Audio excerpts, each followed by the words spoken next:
Welcome back to 37th in the World, the official podcast of the Georgetown Journal of International Affairs. I'm Judson Thomas, and today we are delighted to welcome world-leading climate scientist Dr. Michael Oppenheimer. Dr. Oppenheimer is the Albert G. Milbank Professor of Geosciences and International Affairs at Princeton University. He also serves as director of the Center for Policy Research on Energy and the Environment and is a faculty associate in both the Atmospheric and Oceanic Sciences program and the Princeton Institute for International and Regional Studies. Prior to joining Princeton, Dr. Oppenheimer served as chief scientist at the Environmental Defense Fund and was a long-serving member on the Intergovernmental Panel on Climate Change, which was awarded the Nobel Peace Prize in 2007. Today, we will be discussing Dr. Oppenheimer's expertise in climate science, geosciences, and international affairs. Thank you for joining us today, Dr. Oppenheimer. Thank you for asking me to be here. My first question concerns your work with the Intergovernmental Panel on Climate Change, or the IPCC. My understanding is that the IPCC is the United Nations body responsible for assessing the science of climate change and providing policymakers with information on mitigation and adaptation strategies. Would you mind expanding on that and explaining the role that the IPCC plays in international geoscience research and global climate governance? The main role that IPCC has is to inform the governments in the ongoing negotiations of a series of international climate agreements. These negotiations began in 1991. IPCC was actually formed in 1988 in anticipation that the governments would want scientific advice on climate change, but it actually precedes the first climate treaty, the UN Framework Convention on Climate Change, which is the parent document of the Paris Agreement. And the next significant agreement is the Kyoto Protocol, signed in 1997, and then the Paris Agreement in 2015. But the meetings between the countries are annual. So every year, the countries get together. They want to know about changes in the science. The IPCC, while it only issues a major report or a set of major reports about every 6 or 7 years, the scientists are actually bench researchers. They're doing the work. And so they go to these meetings. They update the governments on what are the key developments over the last year or two that the governments might want to know.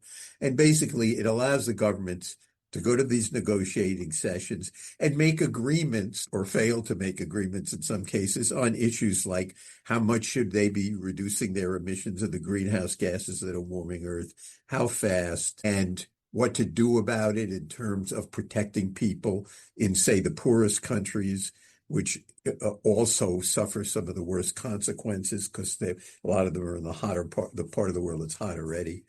And so the science function is very important because it keeps the governments from being puzzled or arguing about the science when the science is, although science is never concluded, it's very stable. We know a lot about most of what we need to know about the problem, and we certainly have a firm basis for making policy. So the governments shouldn't be arguing about the science. They should be arguing about what to do about what the science says. The role of IPCC is that the governments have had enough confidence in IPCC to not waste time arguing about the facts. The facts are basically what IPCC says they are. Now, that's starting to fragment a little bit. There has been some trouble with the governmental community on climate change. There are differences of opinion. The U.S. is in the process of pulling out of these agreements, for instance, and some of the oil-producing countries don't like the idea that ending eventually the use of fossil fuels is inevitably a major part of the solution to the problem. Part of what some of those dissenters are doing is trying to undermine the science by undermining the credibility of IPCC. And if they manage to do that, they could throw a monkey wrench in the whole mechanism of trying to negotiate a pathway out of this terrible problem that we've created for ourselves. But so far, so good. IPCC has done the job it was hired to do, to gain the confidence of governments about their ability to report the science in an unbiased way. Okay, thank you. That provides a good basis for the IPCC. My next question relates to the political challenges facing climate science, as you touched on a little bit in that last response. Many countries remain slow or unwilling to acknowledge the severity of climate change. How does the IPCC navigate this resistance, and how has its approach evolved over the last decade, particularly with the rise of new tools like artificial intelligence and advanced climate modeling? Well, on the last point on artificial intelligence, IPCC, like most scientists around the world, are trying to figure out a way to incorporate artificial intelligence into their work so they can reap the benefits without some of the negative aspects of AI sort of ruining their reputation. And I'm not really sure how far IPCC has gotten down that road. I'm not involved in the latest assessment except as a reviewer. So there are things probably going on that I don't know about. I spend my days surrounded by scientists. I talk to them. Everybody has the same issue. How can I use AI appropriately without essentially using it to steal information is one possible use, repackage it, and instead of doing new scientific research, just rejumbling things that other scientists have already done. And so IPCC has to worry about that too. It produces these very voluminous reports. And how do you gather all that information? How do you know what's in the scientific literature? These reports are supposed to assess, evaluate the scientific literature.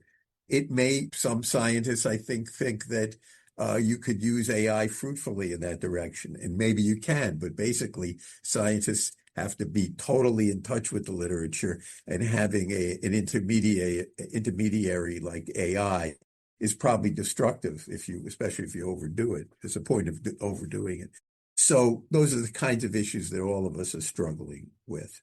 Then, not even to mention the fact that students like you, and I'm not saying what you do because I don't know what you do, but AI has become a favorite tool for producing term papers, for instance. For And sure. it's something that all college professors have to learn how to deal with, and to still continue the business of educating people while accommodating to the fact that no matter what you do, AI is going to be part of the picture. But that's another story. The first part of the question I've now forgotten because I rambled on too long about the second part of the question. How does IPCC navigate the Yeah. resistance that, like many countries remaining slow, unwilling to acknowledge the severity of climate change?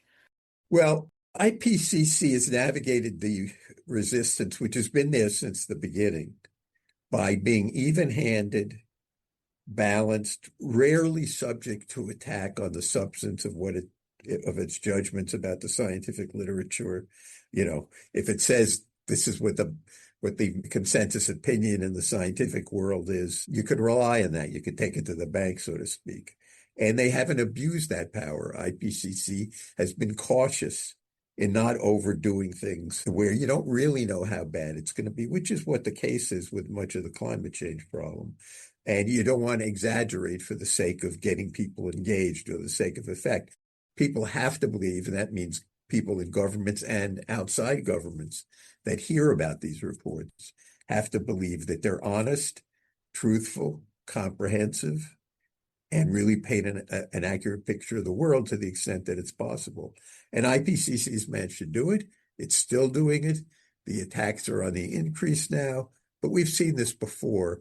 And if IPCC just holds steady, defends its ground, which is the ground of truth, I think it's going to come out of this all right.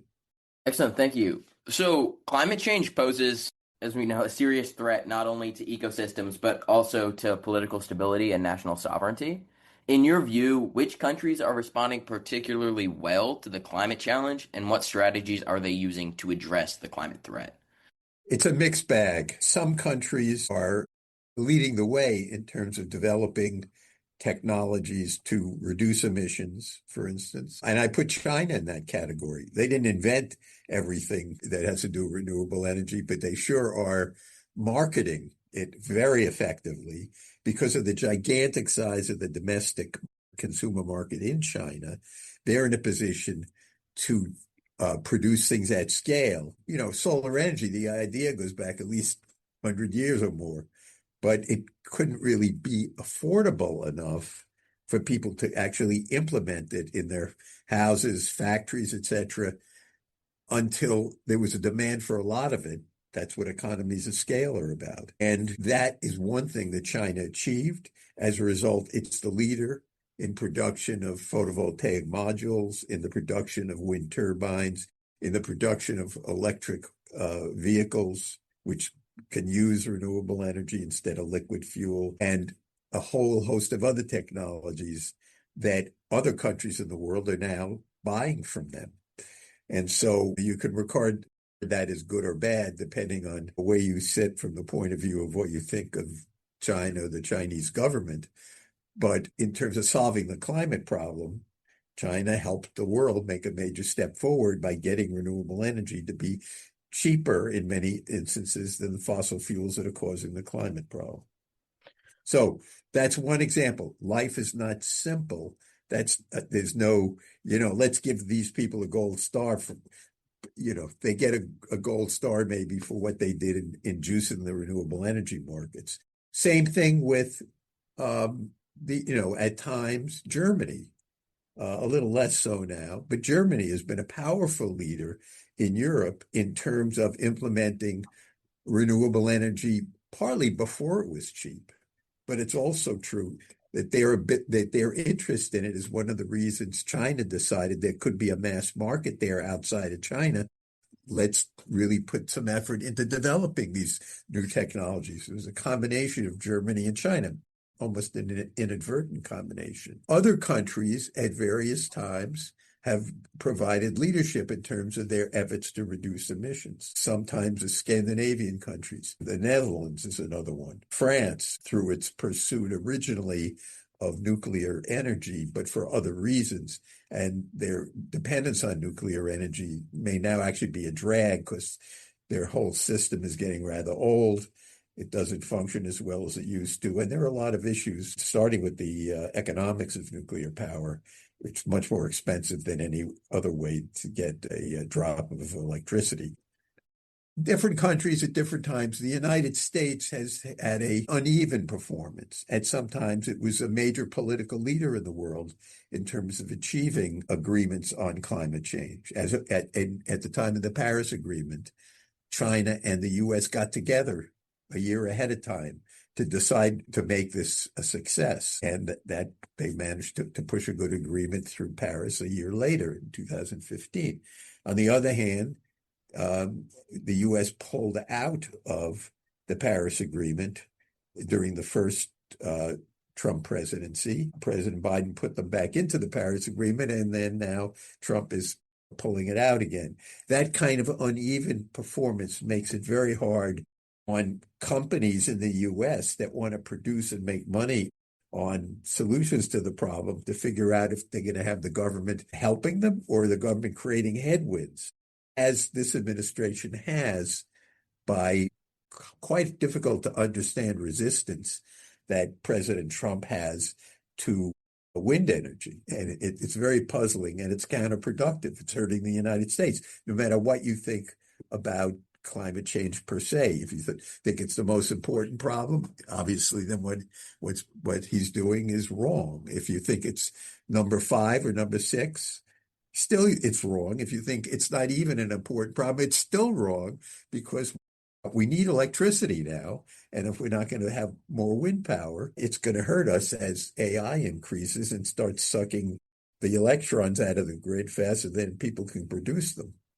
So it's uneven. The one area where the U.S. had, until just the last year, indisputed dominance in the climate business was in climate science. Maybe the worst thing that this administration has done was try to take apart the fundamental research and applied research on climate change that has been a terrific success of the U.S., and that's been a gift we made to the world, essentially. And it's being taken apart, destroyed. People are being laid off. The capacity will not come back to where it was for many years to come, no matter who the next president is. Yeah, so on that vein, the Trump administration recently removed the Endangerment Finding on greenhouse gases, Yes. which previously determined that greenhouse gases pose a threat to public health. As we talked about, this appears to be a part of a broader shift in U.S. federal climate policy. How do changes like this affect the global climate effort? Because I know in the past you said how the U.S. used to be more of a global sort of. Well, the U.S. used to be the top emitter. Exact. It hasn't been for about the last 15 years. China's been the top emitter. The U.S. only emits, I think, 13% of global greenhouse gas emissions. So what the U.S. does in a direct sense isn't all that important anymore because the rest of the world is 87% of emissions. On the other hand, it's the critical point about U.S. leadership, not just political leadership, but scientific leadership, that has kept this problem as high on the policy agenda of the world for the last 15, 20 years. And progress is slow. So we can't afford for the U.S. to be ambivalent right now. So that's been a major failure. Now, let me go back to your point about the endangerment finding. So people can understand that what happened is the U.S. has a Clean Air Act. It regulates air pollution, common air pollutants like particles, soot, nitrogen oxide, sulfur dioxide, the stuff when I was a kid we used to be breathing if you lived in a city. And, it smelled bad and it felt bad and it made people sick and it made many people dead. Made major progress on that. But we had not gotten to deciding whether to control carbon dioxide, the major greenhouse gas, in the same way. And in 2007, in a landmark Supreme Court ruling, the justices said that carbon dioxide is an air pollutant. EPA should go decide whether it should be regulating it under the Clean Air Act. And in order to do that, in order to be able to regulate, EPA has to decide it's something in air is a threat to human health. And EPA spent the better part of a year digging through the scientific literature, and it issued a declaration called the Endangerment Finding that said greenhouse gases, not just carbon dioxide, but all of them together, because they cause global warming, are a threat to human health. And that's what let them then make regulations under the Obama administration to reduce the emissions of the greenhouse gases. Those were good, strong regulations, a good start at controlling the emissions of the two biggest U.S. sources, that is automobiles or transportation as a whole, and electric power production, power plants. But then the first Trump administration came on and weakened those rules. Then the Biden administration came back and restored the rules, but at the same time put a lot of public money in the hands of industry and consumers who were willing to develop, sell, purchase, and use renewable energy, non-carbon sources. And that whole progress now is what the Trump administration has tried to derail. And they've been somewhat successful. On the other hand, a lot of the progress that was made by the Biden administration's financial inducements, subsidies, tax breaks, et cetera, were out the door already. And although the administration has been trying to reel them back, in the end, I don't think they'll be able to reel that much of it back. And it's in court, some of it anyway. And so we've had a stutter step approach to the problem the U.S. has had. And that's unfortunate. It means our own progress is weak. Our emissions are lower than they used to be by quite a bit. But on the other hand, they're threatening to turn up now. And it means other countries can no longer look at the U.S. for any guidance on this problem. So I'd like to address the human consequences of climate change. Some countries, Kiribati, for example, face the very real possibility of losing significant territory due to sea level rise.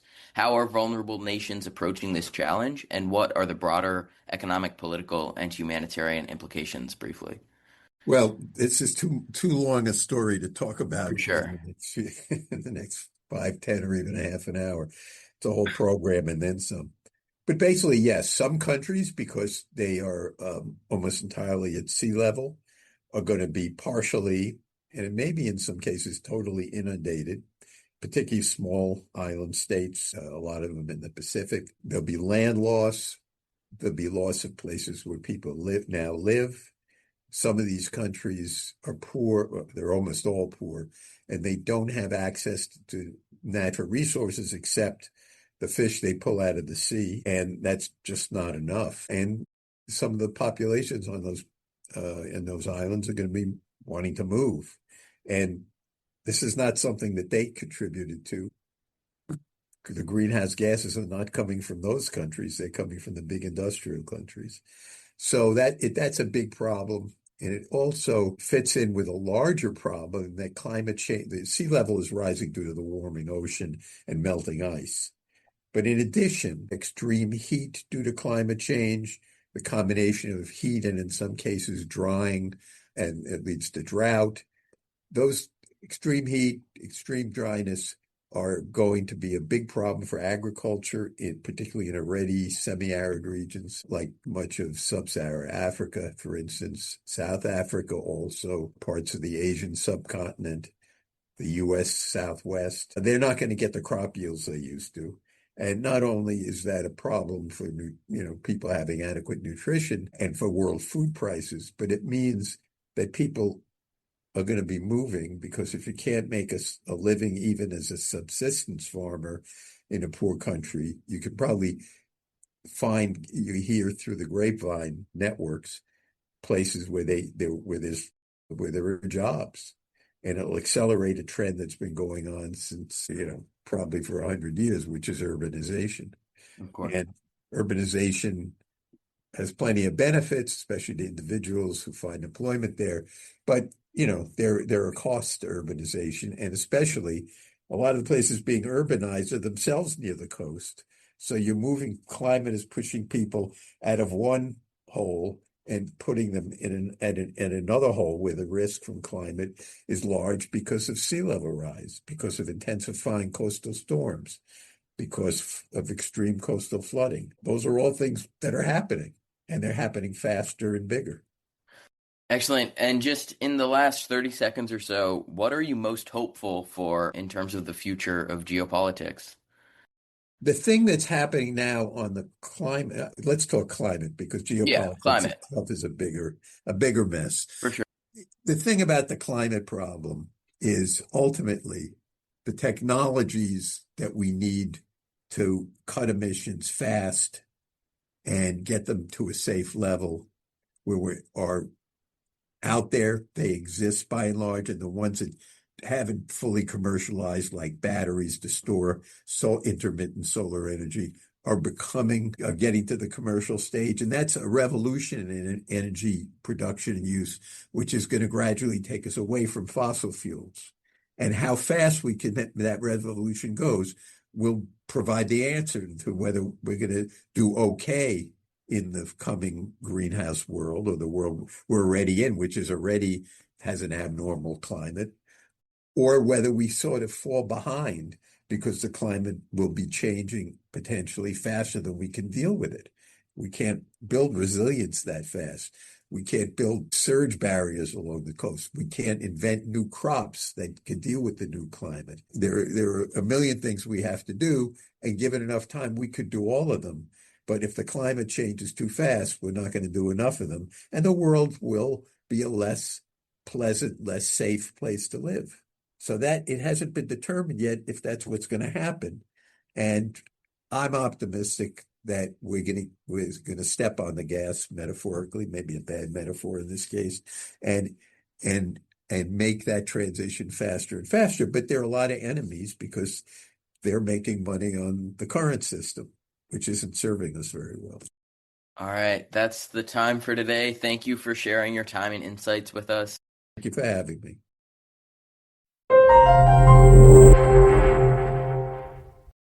This was 37th in the World, the official podcast of the Georgetown Journal of International Affairs. Please be sure to subscribe and leave a comment and rating on whichever streaming platform you use.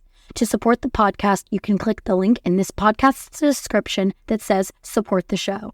To read other insightful interviews and articles, please check out gagea.georgetown.edu.